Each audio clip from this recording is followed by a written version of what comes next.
You've sent the best opening message on Hinge of all time, but now you're stuck wondering what to say next.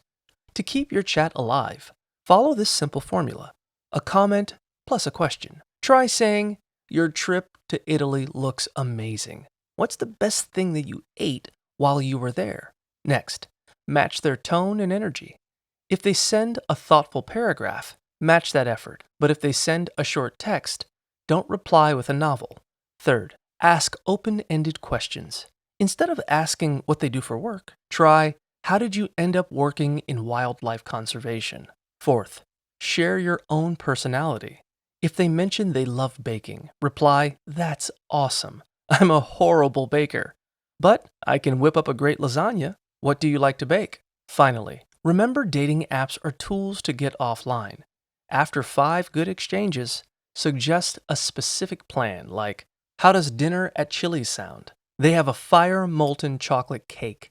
Keep things fun and moving along, and you'll be off the app and on your way to a great first date in no time.